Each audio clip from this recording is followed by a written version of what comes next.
সম্মানিত প্রিয় দর্শক, আজকে আমি আপনাদের মাঝে রমজান মাসে শেষ ১০ দিনের জন্য ৪টি জিকিরের কথা বলবো।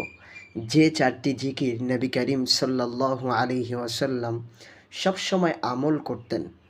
দেখেন, আস্তে আস্তে কিন্তু আমাদের মাঝ থেকে রমজান মাস বিদায় নিচ্ছে। তো এই রমজান মাস নবী করিম সাল্লাল্লাহু আলাইহি ওয়াসাল্লাম বলেছেন যে রমজান মাস পেয়ে যদি আমাদের গুনাহগুলো আল্লাহর কাছ থেকে মাফ করায় না নিতে পারি, আমাদের মতো হতভাগা, আমাদের মতো কপাল পোড়া এই দুনিয়ায় আর একটাও নাই। তো রমজান মাসের শেষ ১০ দিন বিশেষ ফজিলতপূর্ণ, বিশেষ করে লাইলাতুল কদরের সন্ধানের জন্য রাসূলুল্লাহ সাল্লাল্লাহু আলাইহি ওয়াসাল্লাম এ সময় বেশি বেশি ইবাদত করতেন। বিশেষ করে নামাজ, দোয়া ও জিকিরে মশগুল থাকতেন। তিনি যে জিকিরগুলো বেশি বেশি পড়তেন তার মধ্যে উল্লেখযোগ্য ৪টি জিকিরের কথা আমি আজকে আপনাদের মাঝে বলবো।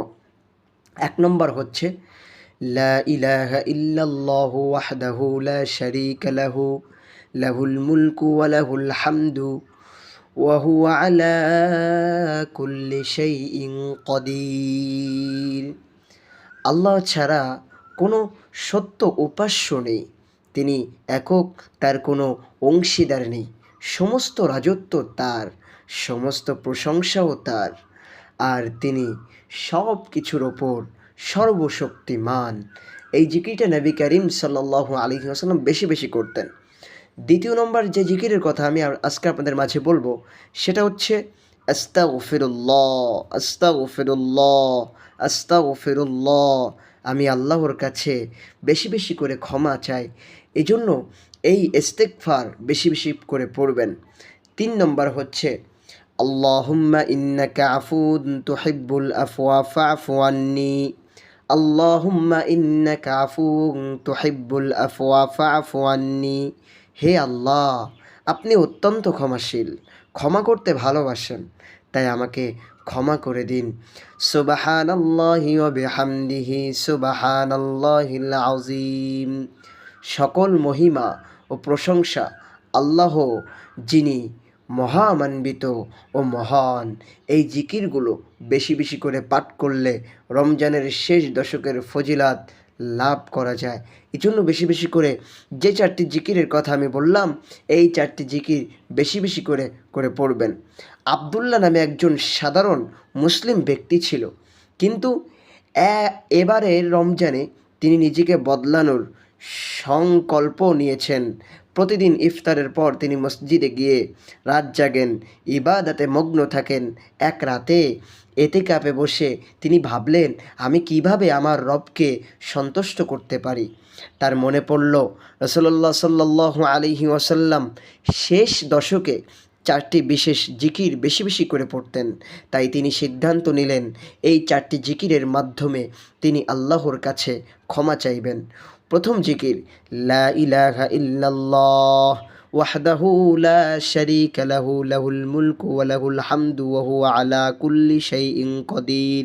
তিনি অনুভব করলেন তার হৃদয় প্রশান্তিতে ভরে যাচ্ছে, যেন আল্লাহর রাজত্ব ও শক্তির মহিমা তিনি সত্যিই উপলব্ধি করছেন। দ্বিতীয় জিকির, তিনি বেশি বেশি করে ইস্তেগফার পড়তে লাগলেন। হঠাৎ তার চোখে পানি চলে এলো। তিনি তার জীবনের ভুলগুলো মনে করতে লাগলো আর আস্তাগফিরুল্লাহ, আস্তাগফিরুল্লাহ বলতে বলতে তিনি কাঁদতে লাগলেন। তিনি অনুভব করলেন আল্লাহর রহমত তার দিকে ধেয়ে আসছেন, তার পাপগুলো গিলে যাচ্ছে, তার পাপগুলো আস্তে আস্তে মাফ হয়ে যাচ্ছে। তিনি তৃতীয় জিকির করতে লাগলেন আল্লাহুম্মা ইন্নাকা আফুন তুহিব্বুল আফওয়া ফা'ফু আন্নি। তিনি রাসূলুল্লাহ সাল্লাল্লাহু আলাইহি ওয়াসাল্লামের শেখানো এই দোয়া পড়তে লাগলেন, হে আল্লাহ, আপনি ক্ষমাশীল, ক্ষমা করতে ভালোবাসেন, তাই আমাকে ক্ষমা করে দিন।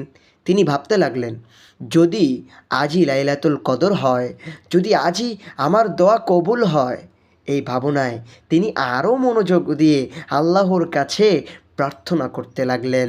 তিনি তৃতীয় জিকির করলেন সুবহানাল্লাহি ওয়া বিহামদিহি সুবহানাল্লাহিল আযীম। তিনি অনুভব করলেন তার হৃদয় থেকে সমস্ত বোঝা নেমে গেছে। সেই রাতটি তার জীবনের মোড় ঘুরিয়ে দিল। রমজানের শেষ দশকের এই একটি রাত তার ঈমানকে নতুন করে জাগিয়ে তুলল। সে জানত না এই রাত লাইলাতুল কদর কিনা, কিন্তু সে নিশ্চিত ছিল আল্লাহ তার দোয়া কবুল করেছেন। এজন্য আপনি বেশি বেশি করে এই রমজানে এই 4টি জিকির বেশি বেশি করে পড়বেন, কারণ নবী করিম সাল্লাল্লাহু আলাইহি ওয়াসাল্লাম এই 4টি জিকির বেশি বেশি করে করতেন শেষ দশকে। আর 2 দিন পর আমাদের মাঝে লাইলাতুল কদরের রাত হওয়া শুরু করে দিবে। লাস্ট যে 10 দিন থাকে, এই 10 দিনের ভিতরে তোমরা বেজোর রাতেরগুলো তোমরা লাইলাতুল কদর তলাশ করতে থাকো। আল্লাহ পাক আমাদের বেশি বেশি করে আমল করার তৌফিক দান করুক। সবাই বলেন আমিন।